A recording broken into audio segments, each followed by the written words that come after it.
जब भी कभी भी मेटल के साथ OH ग्रुप जुड़ता है तो वो बनाता है मेटल हाइड्रोक्साइड। और ये कैसे होते हैं?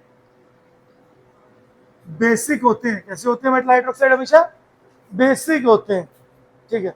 लेकिन जब नॉन मेटल के साथ, जब नॉन मेटल के साथ OH ग्रुप जुड़ता है तो वो क्या बनाते हैं? वो बनाते हैं ऑक्सी एसिड्स। क्या बनाते हैं? ऑक्सी एसिड, जो नेचर में क्या होते हैं? एसिडिक होते हैं। तो स्टार्ट करते हैं बेटा। बात कर रहे हैं किसके बारे में आज? इलेक्ट्रोनेगेटिविटी के बारे में, है ना। तो हमारा 6th and the last periodicity है इलेक्ट्रोनेगेटिविटी, है ना। तो आज हम बात कर रहे हैं 6th इसके बारे में, इलेक्ट्रोनेगेटिविटी।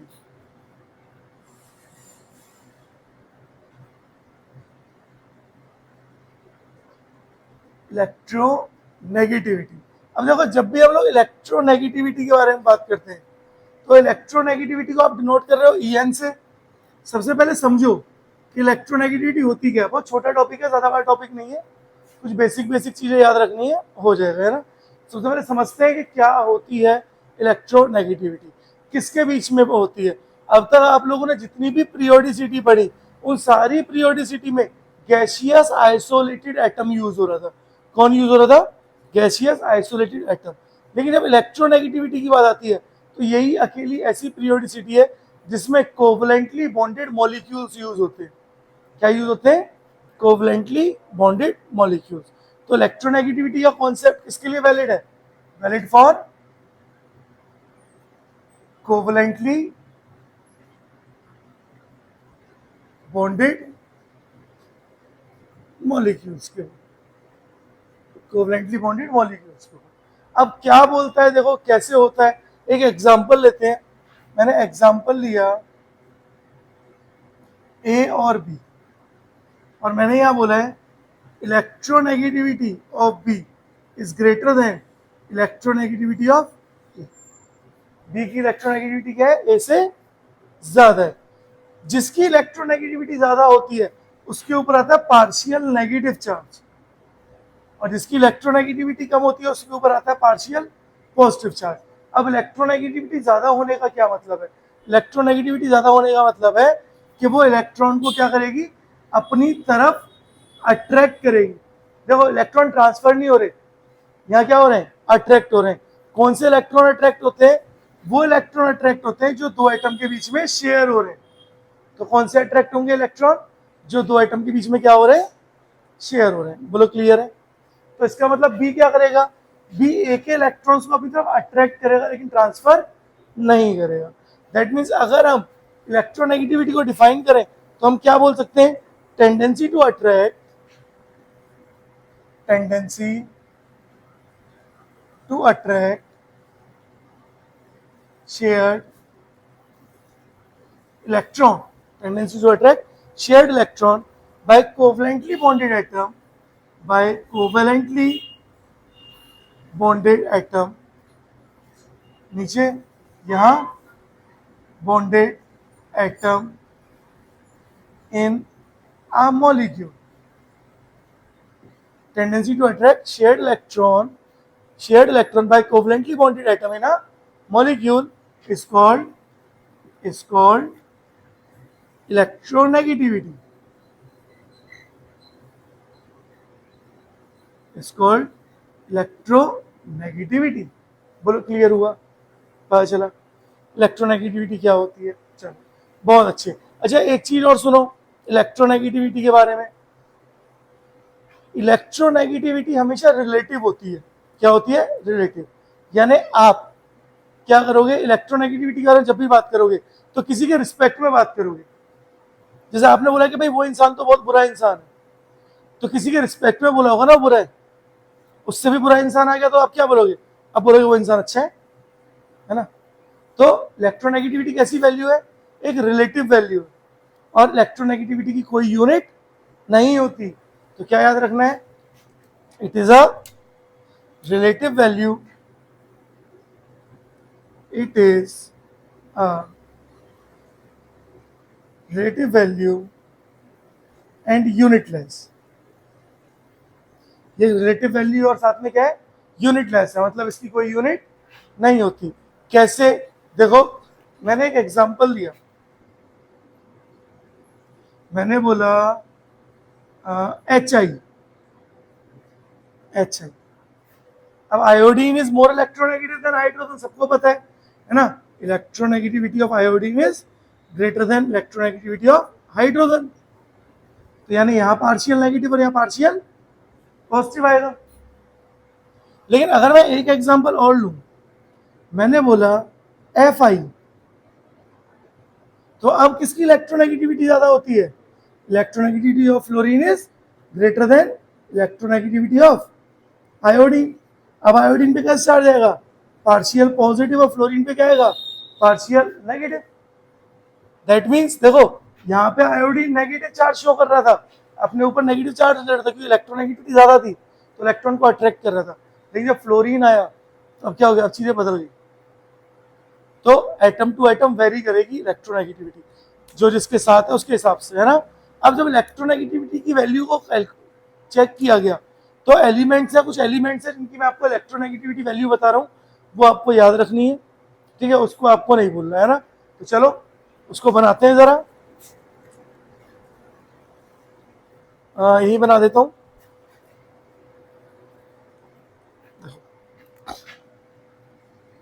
हमने एलिमेंट की बात की है बेटा, हाइड्रोजन, हाइड्रोजन के नीचे लिथियम, सोडियम, लिथियम के बाद बेरिलियम, बोरोन, कार्बन, नाइट्रोजन, थोड़ा इधर बनाते हैं, beryllium, boron, carbon, nitrogen, oxygen और फ्लोरीन। नोबल गैस की इलेक्ट्रोनेगेटिविटी 0 होती है इन जनरल, तो हम नोबल गैस की इलेक्ट्रोनेगेटिविटी की बात नहीं करते। फ्लोरीन के नीचे क्या आता है, क्लोरीन, है ना, नामांग, आलसी, पास्कल, ठीक है। अब इनकी इलेक्ट्रोनेगेटिविटी लिख रहे हैं, सबसे ज्यादा इलेक्ट्रोनेगेटिविटी किसकी होती है, अगर मैं इलेक्ट्रोनेगेटिविटी का ऑर्डर लिखूं तो सबसे ज्यादा इलेक्ट्रोनेगेटिविटी होती है फोन की, F, then O, then N, then Cl।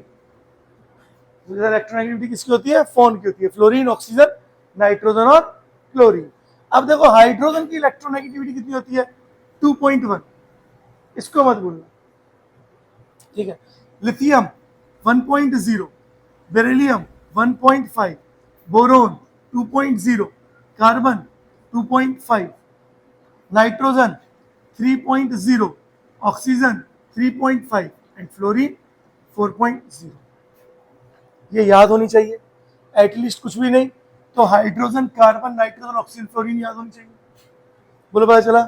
अच्छा देखो अगर सोडियम की बात करें तो sodium is 0.9, magnesium 1.2, aluminium 1.5, silicon 1.8, phosphorus 2.1, sulphur 2.5 और क्लोरीन लगभग 3.0, मतलब 2.99 होता है, तो हम उसको नियरली 3.0 ले लेते हैं।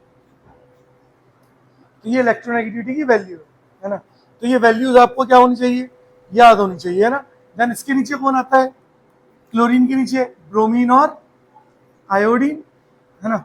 जब ब्रोमीन की बात करेंगे तो ब्रोमीन की इलेक्ट्रोनेगेटिविटी होगी 2.8 और आयोडीन की होगी 2.5। बोलो पता चल रहा है। तो एटलीस्ट अब आपको याद क्या क्या होना चाहिए, सबसे पहले तो कार्बन की इलेक्ट्रोनेगेटिविटी, है ना, सबसे पहले कार्बन, हाइड्रोजन की इलेक्ट्रोनेगेटिविटी, कार्बन की इलेक्ट्रोनेगेटिविटी, नाइट्रोजन की, ऑक्सीजन की, फ्लोरीन की एंड क्लोरीन। इनकी इलेक्ट्रोनेगेटिविटी तो आपको एटलीस्ट याद होनी चाहिए, बाकी किसी की होना हो। अच्छा देखो सेम किस किस की इलेक्ट्रोनेगेटिविटी है, सेम किसकी है, हाइड्रोजन और फॉस्फोरस, कितनी है 2.1, 2.1। और किसकी इसकी सेम है, कार्बन 2.5 और आयोडीन 2.5 और सल्फर 2.5, दिख रहा है। तो एक तो इलेक्ट्रोनेगेटिविटी का ये ऑर्डर याद रखना, एक ये याद रखना कि किस किस की इलेक्ट्रोनेगेटिविटी सेम होती है। बोलो क्लियर हुआ, एक बार नोट करो, फिर इलेक्ट्रोनेगेटिविटी को ये देखेंगे कि कौन कौन से फैक्टर अफेक्ट करते हैं इलेक्ट्रोनेगेटिविटी को, देन उसकी एप्लीकेशन और इलेक्ट्रोनेगेटिविटी खत्म। करो जरा नोट। चलो देखो आगे बढ़ रहे हैं और हम बात कर रहे हैं किसके बारे में, फैक्टर्स अफेक्टिंग इलेक्ट्रोनेगेटिविटी। इलेक्ट्रोनेगेटिविटी को कौन कौन से फैक्टर अफेक्ट करते हैं। तो सबसे पहले फैक्टर कौन है, जेड इफेक्टिव। तो सबसे पहला factor Z effective, second one is size, third one is charge and the fourth one is percentage as character. अगर हम जेड इफेक्टिव की बात करें तो जेड इफेक्टिव को क्या बोलते हैं, इफेक्टिव न्यूक्लियर चार्ज बोलते हैं। क्या बोलते हैं, इफेक्टिव न्यूक्लियर चार्ज। अब देखो जैसे इलेक्ट्रोनेगेटिविटी जो है वो जेड इफेक्टिव के डायरेक्टली प्रोपोर्शनल होती है। दैट मीन्स जितना जेड इफेक्टिव बढ़ेगा इलेक्ट्रोनेगेटिविटी भी क्या होगी, बढ़ेगी। तो देखो जब हम पीरियड में मूव कर रहे हैं, आपको ये बात पता है ना, ड्राइविंग फैक्टर पीरियड्स के लिए कौन है, जेड इफेक्टिव, और ग्रुप के लिए नंबर ऑफ शेल या फिर साइज, ये याद रखना है। इसलिए हम लोग जब जेड इफेक्टिव की बात कर रहे हैं तो हम पीरियड की बात कर रहे हैं। और पीरियड में देखो boron, carbon, nitrogen, oxygen, fluorine second period के एलिमेंट है। आप लेफ्ट टू राइट जा रहे हो तो जेड इफेक्टिव बढ़ता है हमेशा, पढ़ा है हमने, पूरा चैप्टर लेक्चर है पूरा इस पे, है ना। और इलेक्ट्रोनेगेटिविटी भी क्या होती है, बढ़ती है। लेकिन जब हम ग्रुप की बात करते हैं तो कौन होता है ड्राइविंग फैक्टर, साइज। और electronegativity is inversely proportional to size. जितना साइज बड़ा होगा इलेक्ट्रोनेगेटिविटी उतनी कम। तो देखो fluorine, chlorine, bromine, iodine, aspirin, down the group आप जा रहे हो तो साइज क्या हो रहा है, बढ़ रहा है। साइज बढ़ेगा तो इलेक्ट्रोनेगेटिविटी क्या होगी, कम होगी। देखो है ना, सेम बेटा मांगे कार, स्कूटर, बाप राजी। यहाँ पे भी क्या हो रहा है, जैसे आप डाउन द ग्रुप जा रहे हो साइज बढ़ रहा है, साइज बढ़ रहा है तो इलेक्ट्रोनेगेटिविटी क्या होगी, घटेगी। अब हम बात कर रहे हैं ये भी किसके बारे में, एक्सेप्शन के बारे में। कोई एक्सेप्शन है कुछ, जैसे पहला एक्सेप्शन है जिन्नी कनाडा हैगी। अब नॉर्मली आप डाउन द ग्रुप जा रहे हो तो साइज क्या हो रहा है, बढ़ रहा है, तो इलेक्ट्रोनेगेटिविटी क्या होनी चाहिए, कम होनी चाहिए। लेकिन यहाँ पर इलेक्ट्रोनेगेटिविटी कम नहीं होती, और इलेक्ट्रोनेगेटिविटी का ऑर्डर जो है वो ऐसे होता है, किसमें, जिंक, कैडमियम, मरकरी में। सेकंड, अगर हम एल्यूमिनियम और गैलियम की बात करें तो आलू, गाजर, एल्यूमिनियम के नीचे गैलियम आया है तो गैलियम की इलेक्ट्रोनेगेटिविटी कायदे में कम होनी चाहिए। लेकिन यहाँ पे एल्यूमिनियम की, गैलियम की इलेक्ट्रोनेगेटिविटी क्या होती है, ज्यादा हो जाती है। तो साइज में बस ये दो एक्सेप्शंस हैं, ये दो एक्सेप्शंस आपको पता होनी चाहिए। बोलो क्लियर है। चलो आगे बढ़े। देखो थर्ड फैक्टर इज चार्ज, बहुत ही इंपॉर्टेंट है चार्ज। अब इलेक्ट्रोनेगेटिविटी जो होती है बेटा वो डायरेक्टली प्रोपोर्शनल होती है पॉजिटिव चार्ज के। जितना पॉजिटिव चार्ज ज्यादा इलेक्ट्रोनेगेटिविटी ज्यादा, और जितना नेगेटिव चार्ज ज्यादा उतना इलेक्ट्रोनेगेटिविटी कम होगी। बोलो समझ पा रहे हो, अरे बोलो भाई। कैसे, एक एग्जांपल से बताता हूं। मेरा एग्जांपल है एग्जांपल नंबर ए। मुझे बोला गया कि भाई आपको CH4 दिया है और CF4 दिया है, बोलो which one is more electronegative. अब आप फ्लोरीन या हाइड्रोजन नहीं देखोगे, आप सेंट्रल मेटल एटम को देखोगे, यानी आप उस एटम को देखोगे जो कॉमन है। कॉमन कौन है, कार्बन। अब कार्बन की इलेक्ट्रोनेगेटिविटी 2.5, हाइड्रोजन की 2.1, तो कार्बन पे कैसा चार्ज है, नेगेटिव चार्ज। और 4 है तो अगर आप ऑक्सीडेशन नंबर निकालें कार्बन का तो carbon X plus 4 hydrogen, hydrogen के ऊपर plus charge plus 1 equal to 0। तो X की वैल्यू कितनी आई, -4। दैट मीन्स कार्बन के ऊपर चार्ज कितना होता है, -4। जब CF4 की बात करते हैं तो carbon X plus 4 fluorine, fluorine पे चार्ज कितना होता है बेटा, -1 इक्वल्स टू 0, यानी X इक्वल्स टू +4। तो CH4 में कार्बन के ऊपर चार्ज -4 था, लेकिन CF4 में चार्ज कितना बेटा, +4। अब बोलो किसकी इलेक्ट्रोनेगेटिविटी ज्यादा, CH4 या CF4, CF4 की, है ना, क्योंकि positive charge is directly proportional to electronegativity. तो अगर आपको ऐसे कोई भी स्पीसीज दे दी जाए तो क्या आप पहचान पाओगे, कर लोगे। लास्ट फोर्थ पॉइंट है ना, परसेंटेज एज करेक्टर। इसी को हम लोग बोलते हैं हाइब्रिडाइजेशन। इसी को हम लोग क्या बोलते हैं, हाइब्रिडाइजेशन। अब देखो हम यहाँ पे मेन 3 तरह की हाइब्रिडाइजेशन की बात करते हैं। एक बात करते हैं sp3, एक बात करते हैं sp2 और एक बात करते हैं sp। हाइब्रिडाइजेशन आप इसके अगले चैप्टर में पढ़ोगे, केमिकल बॉन्डिंग, ये जिन्होंने पहले से पढ़ा हुआ है उनको अब यहाँ पे ज्यादा क्लियर हो जाएगा, आप लोग क्लियर हो जाएगा। अब sp3 में परसेंटेज एस करेक्टर कितना है? चलो पहले sp में देखो, एक s और एक p है, यानी दोनों कितने कितने परसेंट है? 50-50%। तो sp में परसेंटेज एस करेक्टर कितना है? 58% है ना, हम परसेंटेज एस करेक्टर की बात कर रहे हैं। sp2 में कितना है? 2 p है और एक s है, तो एक s और 2 p यानी ओवरऑल 1/3 इंटू 100 कितना हुआ? 33 पॉइंट, वेरी गुड, 33.33%। sp3 में एक s है, 3 p है, तो 3 और 1 4, ऐसी तो निकालते हैं परसेंटेज, तो 100/4 इज 25, तो कितना है? 25%। अब जितनी इसका मतलब परसेंटेज एस करेक्टर ज्यादा होगा उतनी इलेक्ट्रोनेगेटिविटी भी ज्यादा होगी। एक एग्जांपल लेते हैं, देखो एग्जांपल है carbon single bond carbon, carbon double bond carbon और कार्बन ट्रिपल बॉन्ड कार्बन। अब कुछ नहीं है तो हाइड्रोजन होगा, आपको पता है ना, जिसका कोई नहीं है उसका कौन होता है? हाइड्रोजन होता है, हाइड्रोजन। तो कार्बन सिंगल बॉन्ड कार्बन की हाइब्रिडाइजेशन कितनी है? sp3। Carbon double bond carbon की हाइब्रिडाइजेशन कितनी है? sp2। और कार्बन सिंगल बॉन्ड कार्बन की हाइब्रिडाइजेशन कितनी है? sp। अब हाइब्रिडाइजेशन के लिए क्या देखते हैं? Number of sigma bond plus lone pair देखते हैं। सुनो ध्यान से, हाइब्रिडाइजेशन के लिए क्या देखते हैं? Number of sigma bond plus lone pair देखते हैं। अब सिंगल बॉन्ड सिग्मा बॉन्ड होता है, डबल बॉन्ड में एक सिग्मा बॉन्ड होता है, एक पाई बॉन्ड होता है, ट्रिपल बॉन्ड में एक सिग्मा बॉन्ड होता है, 2 पाई बॉन्ड होते हैं। क्या यहाँ पे किसी के पास लोन पेयर है? नहीं।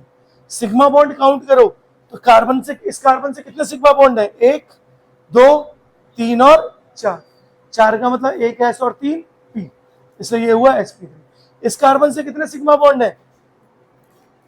1 2 और 1 3, एक तो पाई है, 3 का मतलब एक एस और 2। यहाँ पे एक सिग्मा और 2 पाई है, और एक कौन है? हाइड्रोजन, तो एक और एक 2, 2 सिग्मा बॉन्ड का मतलब एक एस और एक पी। अब बोलो इनमें सबसे ज्यादा इलेक्ट्रोनेगेटिविटी किसकी होगी? sp की, है ना, यानी इलेक्ट्रोनेगेटिविटी किसकी ज्यादा? sp, then sp2, then sp3। तो यहाँ पे भी इलेक्ट्रोनेगेटिविटी का ऑर्डर क्या होगा? ये होगा। बोलो पहचान पाओगे? आसान है, कर लोगे? चलो जरा नोट करो।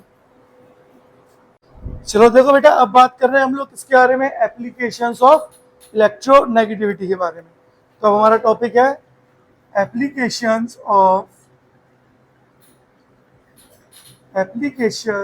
Of electronegativity. इलेक्ट्रोनेगेटिविटी की क्या क्या एप्लीकेशंस है? सबसे पहली एप्लीकेशन है नॉन मेटेलिक करेक्टर। सबसे पहली एप्लीकेशन क्या है? First application is non metallic character. Non metallic character का मतलब क्या है? कि कोई भी स्पीसीज कितनी ज्यादा नॉन मेटेलिक है, यानी नॉन मेटल है। तो अब हमेशा याद रखना, non metallic character is always directly proportional to electronegativity. जितनी ज्यादा इलेक्ट्रोनेगेटिविटी होगी उतना नॉन मेटेलिक करेक्टर क्या होते हैं? ज्यादा होते हैं। कैसे? देखो एग्जाम्पल लिया हम लोगों ने, कार्बन, नाइट्रोजन, ऑक्सीजन, फ्लोरीन। तो जब आप लेफ्ट टू राइट जा रहे हो तो इलेक्ट्रोनेगेटिविटी क्या हो रही है? बढ़ रही है। लाइट पे आ रहा है? ज्यादा आने वाली है? अच्छा, तो कोई बात नहीं, थोड़ा सा नीचे कर लेते हैं इसको। जैसे एग्जाम्पल हमने लिया कार्बन, नाइट्रोजन, ऑक्सीजन, फ्लोरीन। तो जैसे हम लेफ्ट टू राइट गए, इलेक्ट्रोनेगेटिविटी क्या हो रही है? बढ़ रही है। इलेक्ट्रोनेगेटिविटी बढ़ रही है तो नॉन मेटेलिक करेक्टर भी क्या होगा? बढ़ेगा। तो सबसे ज्यादा नॉन मेटेलिक कौन? Fluorine, then oxygen, then nitrogen, then carbon. बोलो पता पड़ा? सेकंड, यहीं पे बात करते हैं acidic and basic nature. Second, बड़ा इंपॉर्टेंट है भाई, acidic and basic nature. Acidic nature is always directly proportional to electronegativity, यानी जितना इलेक्ट्रोनेगेटिविटी ज्यादा होगी एसिडिक करेक्टर भी उतना ही ज्यादा होता है. और बेसिक नेचर क्या होगा? हाँ, basic nature is inversely proportional to electronegativity. जितनी इलेक्ट्रोनेगेटिविटी ज्यादा, बेसिक करेक्टर उतना ही ज्यादा क्या होगा? कम होगा. बोलो पता पड़ा? जैसे नॉन मेटेलिक करेक्टर, हाँ तो वही, जितना ज्यादा बेसिक करेक्टर ज्यादा होगा, एसिडिक एंड बेसिक नेचर की बात कर रहे हैं ना, तो बेसिक नेचर के बारे में बात कर रहे हैं ना. Non metallic character directly proportional to electronegativity, तो मेटेलिक करेक्टर क्या हो जाएगा? इनवर्सली प्रोपोर्शनल हो जाएगा. तो उसको लिखने की जरूरत नहीं है, वो अपन समझ जाएंगे. ठीक है, चलो. अब देखो एसिडिक एंड बेसिक नेचर के अंदर ही हम लोग बात कर रहे हैं ए, oxy acids and hydroxide. Oxy acids and hydroxide. अब सबसे पहले समझो ऑक्सी एसिड और हाइड्रोक्साइड क्या होते हैं. जब भी कभी भी मेटल के साथ OH ग्रुप जुड़ता है तो वो बनाता है मेटल हाइड्रोक्साइड. और ये कैसे होते हैं?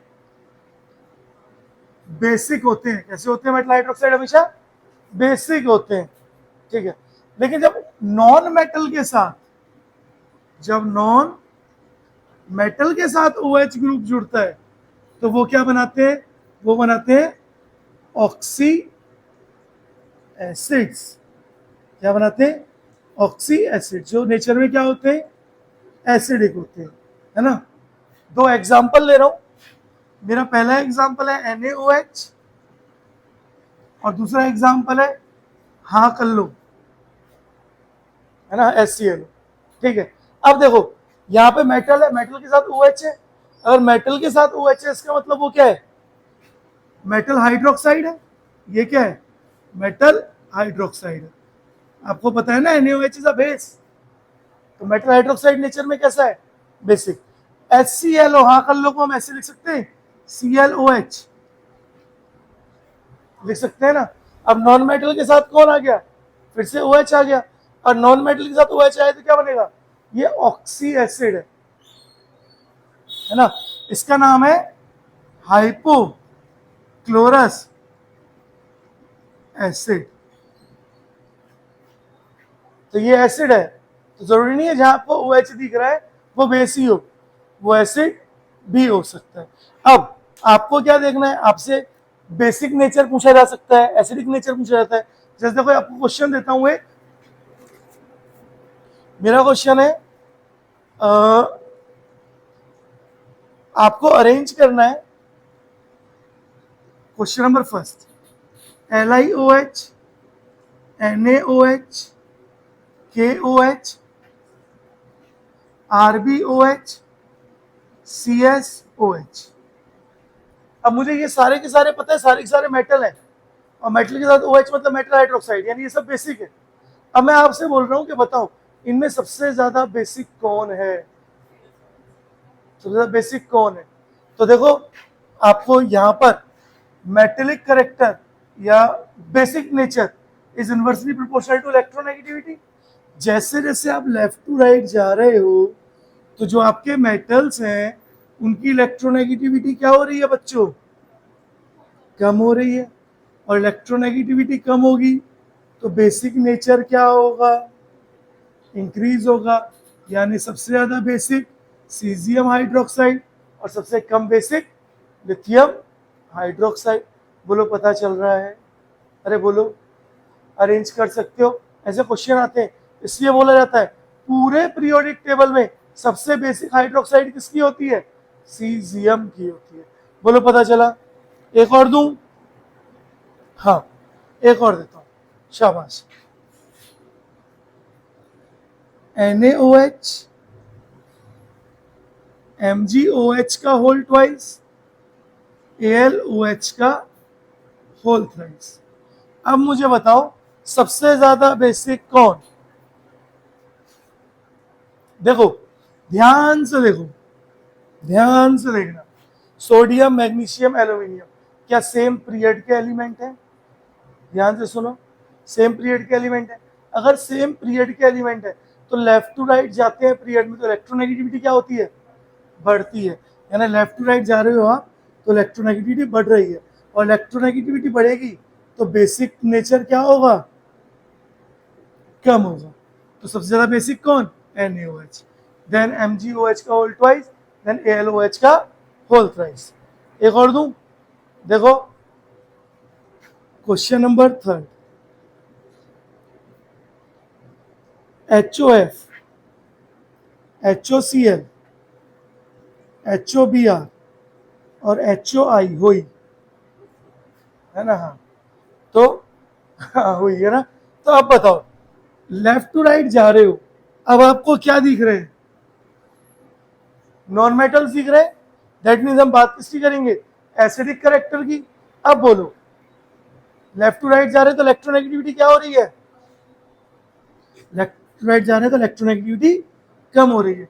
अगर इलेक्ट्रोनेगेटिविटी कम हो रही है तो एसिडिक करेक्टर भी क्या होगा? एसिडिक नेचर भी क्या होगा? क्योंकि डायरेक्टली प्रोपोर्शनल होता है ना, तो एसिडिक नेचर भी कम होगा, है ना? लेफ्ट टू राइट जाते। हाँ ये डाउन द ग्रुप है, डाउन द ग्रुप जा रहे हैं तो फ्लोरीन के नीचे chlorine, then bromine, then iodine, है ना? तो एसिड इलेक्ट्रोनेगेटिविटी कम हुई, एसिड नेचर कम हुआ, यानी सबसे ज्यादा एसिडिक कौन? HOF, Cl, Br, then I. बोलो पता पड़ा? अरे बोलो भाई, आसान है। अब ये कैसे हुआ कि सर आपने दोनों में बेसिक बताया, इसमें एसिडिक बताया? तो मैं बताता हूँ कैसे हुआ। मुझे पता पड़ गया था यार ये लोग मेटल्स हैं और मेटल हाइड्रोक्साइड बना रहे हैं, बेस बना रहे हैं। तो यहाँ मैंने जैसे ही देखा फ्लोरीन, क्लोरीन, ब्रोमीन, आयोडीन, मुझे तुरंत क्या क्लिक हुआ? यार ये तो नॉन मेटल्स है, और नॉन मेटल क्या करेंगे? एसिडिक ऑक्सी एसिड्स बनाएंगे, है ना? यानी हम एसिडिक करेक्टर देखते हैं। ठीक है, एक बार नोट करो, कुछ एग्जांपल्स और है वो और कराता हूँ। ठीक है, करो जरा नोट। चलो तो एक दो क्वेश्चन और कर लेते हैं बेटा, है ना? देखो नेक्स्ट एग्जांपल है हमारा एग्जांपल नंबर 4। एग्जांपल नंबर 4 है हमारा H3PO4, PO4, H2SO4 और HClO4। अब सब में सबको पता है जो सेंट्रल एटम है वो क्या है? नॉन मेटल है, और नॉन मेटल है यानी ऑक्सी एसिड्स है। इसका मतलब यहाँ पे हम एसिडिक करेक्टर देखेंगे। अब देखो जैसे आप लेफ्ट टू राइट जा रहे हो, देखो फॉस्फोरस, सल्फर और क्लोरीन तीनों के तीनों थर्ड पीरियड के एलिमेंट है। पहले फॉस्फोरस आता है, फिर सल्फर आता है, फिर क्लोरीन आता है। तो अब देखो लेफ्ट टू राइट जा रहे हो तो इलेक्ट्रोनेगेटिविटी क्या हो रही है? बढ़ रही है। तो एसिडिक करेक्टर भी क्या हो रहा है? बढ़ रहा है। बहुत इंपॉर्टेंट एग्जांपल है ये, एग्जाम में बोल देगा H2SO4 और HClO4 में कौन सा स्ट्रॉन्ग एसिड है? अब तुम्हारे दिमाग में तो क्या फिक्स होता है? H2SO4 इज स्ट्रॉन्ग एसिड, और आप H2SO4 कराते हो, तो ध्यान रखना है ना? लेफ्ट राइट जा रहे हो, इलेक्ट्रोनेगेटिविटी बढ़ रही है, इलेक्ट्रोनेगेटिविटी बढ़ रही है तो एसिडिक करेक्टर भी बढ़ेगा। एक बात और क्या याद रखनी है, जो एसिडिक करेक्टर होता है वो डायरेक्टली प्रोपोर्शनल होता है ऑक्सीडेशन नंबर के। वो डायरेक्टली प्रोपोर्शनल होता है किसके? ऑक्सीडेशन नंबर के। कैसे? एक एग्जांपल के थ्रू बताता हूं। मेरा एग्जांपल है HClO, second HClO3, HClO2, third HClO3 और फोर्थ HClO4। अब देखो सुनो ध्यान से, सब में कौन आ रहा है? क्लोरीन आ रहा है। अब तो आप इलेक्ट्रोनेगेटिविटी तो क्लोरीन की हर जगह पे क्या होती है? सेम ही होती है। अब आप इसको इलेक्ट्रोनेगेटिविटी से नहीं देख सकते क्योंकि सेंट्रल एटम क्या है? सेम है। अब आप किसके थ्रू जाओगे? ऑक्सीडेशन नंबर के थ्रू। याद रखना ये इंपॉर्टेंट चीजें, है ना? अब जरा ध्यान से देखो, HClO में क्लोरीन के ऊपर चार्ज कितना होता है? बोलो, +1। अब क्लोरीन तो नेगेटिव चार्ज ऑक्यूपाई करता है, लेकिन oxygen is more electronegative than chlorine, है ना? इसलिए क्लोरीन पे +1 आया। यहाँ पे कितना चार्ज आएगा, चलो निकाल लो। जिसको क्लोरीन को ले लो x, हाइड्रोजन को 1 प्लस ऑक्सीजन इज 2 और -2 इक्वल्स टू 0, तो x इक्वल्स टू +3, तो क्लोरीन +3, यहाँ क्लोरीन +5 आएगा और यहाँ क्लोरीन +7। अब मैं उम्मीद करता हूँ ऑक्सीडेशन नंबर निकालने में आपके कुछ नहीं करना होता, जिसका निकालना है उसको x लो, बाकी हाइड्रोजन +1 चार्ज शो करता है, ऑक्सीजन -2 चार्ज शो करता है, तो -2 इंटू 2 ऑक्सीजन है, ऐसे हम निकाल लेते हैं। अब देखो लेफ्ट टू राइट जा रहे हो, ऑक्सीडेशन नंबर क्या हो रहा है, बढ़ रहा है, और अगर ऑक्सीडेशन नंबर बढ़ रहा है इसका मतलब एसिडिक कैरेक्टर भी बढ़ रहा है, तो इसका मतलब अगर हम एसिडिक कैरेक्टर का ऑर्डर लिखें तो ये होगा, यानी लेफ्ट टू राइट गए तो ऑक्सीडेशन नंबर क्या हो गया, बढ़ रहा है, तो एसिडिक कैरेक्टर भी क्या हो रहा है, बढ़ रहा है। ये पता होना चाहिए अपने को, काम खराब हो जाएगा नहीं तो, है ना। चलो देखो एक एग्जांपल और यही ले लेता हूं, एग्जांपल नंबर 4 के बाद 5th, एग्जांपल नंबर 6। ये 6th जो है ना, ये एक्सेप्शन है, 6th एक्सेप्शन है ना। अच्छा, इनके नाम अगर लिखना चाहो तो इनके नाम लिखवा देता हूं। This is chlorous acid, chlorous acid, this is hypochlorous acid, this is chloric acid, है ना। हाँ क्या हुआ, हाँ अच्छा, हाँ हाँ हाँ, ये हाइपोक्लोरस एसिड है ना, hypochlorous acid, then chlorous acid, then chloric acid and then perchloric acid, बोलो सही है, ठीक है। तो ये इनके नाम है। अब एक्सेप्शन क्या है, एक्सेप्शन है आपका H3PO4, H3PO3 और H3PO2। यहां पे जब आप फॉस्फोरस को ऑक्सीडेशन नंबर निकालो, फॉस्फोरस हाइड्रोजन 3 है प्लस फॉस्फोरस को x, 4 ऑक्सीजन थे, ऑक्सीजन के ऊपर -2 चार्ज इक्वल टू 0, तो कितना है 8 - 3 इज 5, तो यहाँ फॉस्फोरस +5 चार्ज है, यानी फॉस्फोरस +5 है, यहाँ +3 और यहाँ पर +1। तो नॉर्मली ज्यादा एसिडिक कौन होना चाहिए, H3PO4, है ना, लेकिन यहां पर H3PO4 सबसे कम एसिडिक होता है, H3PO2 सबसे ज्यादा एसिडिक होता है। क्यों, उसका रीजन है, रीजन क्या है, रीजन क्या है, रीजन है, सबसे पहला रीजन है रेजोनेंस, सबसे पहला रीजन है रेजोनेंस। इनके बीच में क्या हो रहा होता है, रेजोनेंस हो रहा होता है, बोलो पता चला। और दूसरा ड्यू टू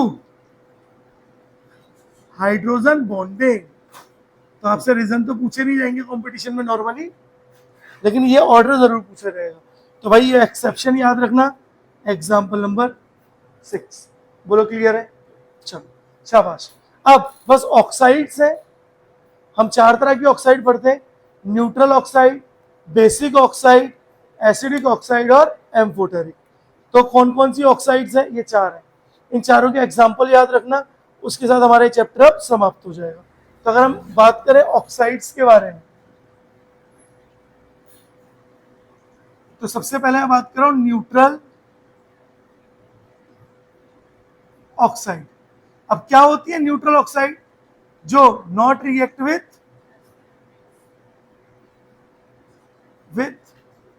एसिड या फिर बेस, एसिड या बेस से जो रिएक्ट नहीं करती वो क्या होती है, न्यूट्रल ऑक्साइड होती है। कौन कौन सी है, CO, NO, H2O और N2O। N2O is laughing gas, laughing gas है N2O, ठीक है ना। नाइट्रस ऑक्साइड, ठीक है। सेकंड है आपका एसिडिक ऑक्साइड।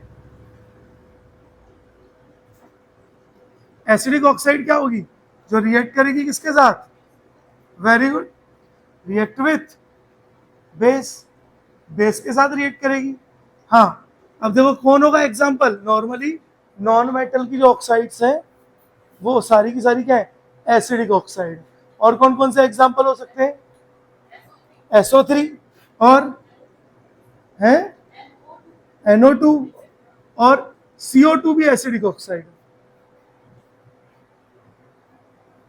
ठीक है, चलो एक और थर्ड आ रहा है आपका बेसिक ऑक्साइड, है ना। ये इंपॉर्टेंट लिखवा रहा हूँ, ये आपको याद होना चाहिए।